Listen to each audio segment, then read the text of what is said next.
তো কি হতে চলেছে মোস্ট অ্যাভয়েডেড ক্রিস 4 এর স্টোরি। তো ইনিশিয়াল স্টেজে শোনা যাচ্ছে যে ক্রিস 4 আমরা টাইম ট্রাভেল দেখতে চলেছি। ইয়েস, তো এখানে এরকম হবে যে ক্রিসের যে ছেলে যাকে আমরা ক্রিস 3 তে দেখেছি সে একটা টাইম মেশিন ইনভেন্ট করবে নিজের দাদু রোহিত মেহরাকে বাঁচাতে এবং গিয়ে পৌঁছবে ক্রিস 3 এর ফাইনাল ইভেন্টে, যেখানে কাল রোহিত মেহরাকে মারার আগেই সে তাকে বাঁচিয়ে নেবে এবং রোহিত মেহরা বেঁচে যাবে। এরপরে সে যখন নিজের টাইমে ফেরত আসবে এসে সে দেখবে যে কোনো রকম চেঞ্জ হয়নি, ঠিক যেটা আমরা দেখেছিলাম অ্যাভেঞ্জার্স এন্ড গেমে, যে আগে কিছু চেঞ্জ করলে ভবিষ্যতে কোনো রকম চেঞ্জ আসবে না, বাট একটা অল্টারনেট টাইম লাইন তৈরি হয়ে যাবে।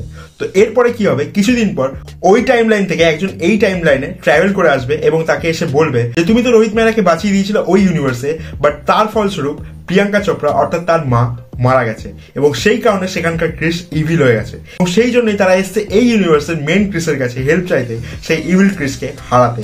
আর এরপরেই আমরা দেখতে পারবো good Chris versus evil Chris, আর এই জন্যই তাদের হয়তো জাদুকেও নিয়ে আসতে হবে সেই টাইমের যে সমস্যাটা তারা তৈরি করেছিল সেটাকে আবার রিভার্স করতে। তো ইনিশিয়াল স্টেজে এইটাই হতে চলেছে ক্রিস 4 এর স্টোরি, কোন রকম কনফার্মেশন নেই। তো এইটা তোমাদের কেমন লাগলো কমেন্টে জানাও, আর এইরকম ভিডিও পেতে চাইলে অবশ্যই সাবস্ক্রাইব করে দিও সিনেমাওয়ালাকে।